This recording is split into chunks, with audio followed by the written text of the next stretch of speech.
एक ऐसा पराक्रमी सर्वशक्तिशाली योद्धा जिसने पांडवों के पुत्रों को पांडव समझकर मार दिया था। उसी समय वो योद्धा महाभारत का सबसे पापी योद्धा बन चुका था। वो जो पांडव सेना को अकेले ही समाप्त कर सकता था, जिसे श्री कृष्ण ने श्राप दिया था, जिसकी कहानी हमें बचपन से सुनाई जा रही है, जो अपने माथे पर मणि धारण किए हुए है, भगवान शिव के अंश कहलाते हैं, गुरु द्रोणाचार्य के पुत्र अश्वत्थामा, जो आज 5000 साल बाद भी इस धरती पर जीवित हैं। सन 1192 में जब मोहम्मद गौरी से प्रथम युद्ध के बाद महान सम्राट राजा पृथ्वीराज चौहान जंगल से गुजर रहे थे, तब उन्हें वहां एक लंबा हटा कट्टा आदमी दिखा, जिसके सर पर एक बहुत गहरा घाव था, जैसे किसी ने कुल्हाड़ी से वार किया हो। पृथ्वीराज रासो किताब के मुताबिक पृथ्वीराज चौहान बहुत बड़े ज्ञानी चिकित्सक थे। तब उन्होंने उस आदमी से कहा, मैं तुम्हारा ये घाव ठीक कर सकता हूँ। लेकिन कई दिनों की कोशिश के बाद भी वो घाव ठीक नहीं हो पाया। अंत में पृथ्वीराज चौहान ने हल्के से उस आदमी से पूछा,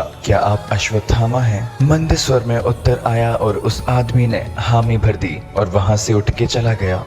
कई वर्षों के घोर तप के बाद भगवान शिव जी ने गुरु द्रोणाचार्य को दर्शन दिए, जिसके पश्चात गुरु द्रोणाचार्य ने वरदान मांगा, मुझे ऐसा पुत्र चाहिए जो पराक्रमी हो, जिसमें आपके समान शक्ति हो, जो आपका ही अंश हो। कुछ ही समय बाद गुरु द्रोणाचार्य और उनकी पत्नी को एक बहुत सुंदर पुत्र की प्राप्ति हुई, जो रोया तो बिल्कुल भी नहीं, लेकिन घोड़ी की भांति इतनी जोर से आवाज निकाली कि तीनों लोग धरती आकाश पाताल गुंजायमान हो गए। इसी गरजने की वजह से उस बालक का नाम पड़ा अश्वत्थामा।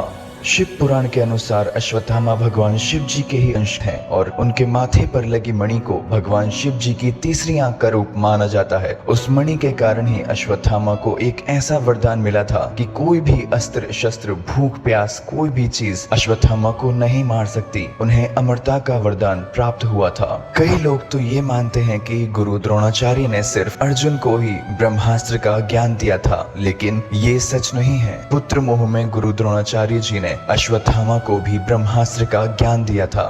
महाभारत के युद्ध में गुरु द्रोणाचार्य के ज्ञान और कुशलता के आगे कोई भी नहीं टिक पा रहा था। तभी श्री कृष्ण जी ने छल से उन्हें अस्त्रहीन कर दिया और धृष्टद्युम्न ने उनका वध कर दिया। जैसे ही अश्वत्थामा को यह पता चला, वो और अधिक क्रोध में आ गए और उसी रात्रि में पांडवों के शिविर में जाकर अकेले ही पूरी सेना और धृष्टद्युम्न को मार डाला। वहीं पास में छोटे से तंबू में 5 लोग सो रहे थे। अश्वत्थामा उन्हें 5 पांडव समझकर मार देता है, लेकिन बाद में पता चला कि ये 5 पांडवों के पुत्र थे। वहीं जब पांडव अपने शिविर को लौटे और ये सारा दृश्य देखा, तो उनकी आंखों में खून के आंसू नहीं बल्कि क्रोध की अग्नि जल रही थी। और अगले ही दिन श्री कृष्ण जी ने अर्जुन को ब्रह्मास्त्र चलाने का आदेश दिया और यहाँ अश्वत्थामा ने भी ब्रह्मास्त्र का आवाहन कर दिया। दोनों महाअस्त्र आपस में टकराने ही वाले थे, तभी बीच में वहाँ वेद व्यास जी आ गए और अपनी शक्ति से दोनों अस्त्र को रोक दिया और दोनों को अस्त्र वापस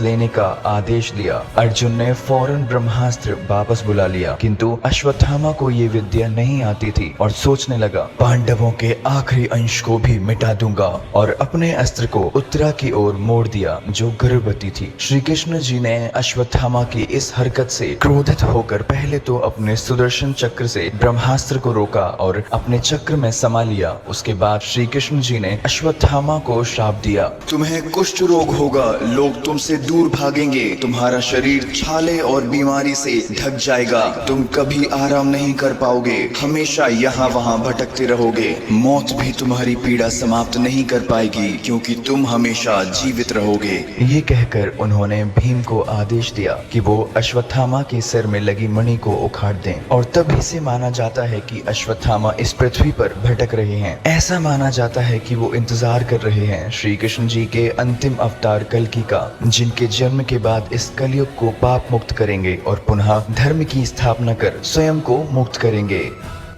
मेरी इस कहानी में कितनी सच्चाई है, आप भी अपनी राय हमें जरूर बताएं।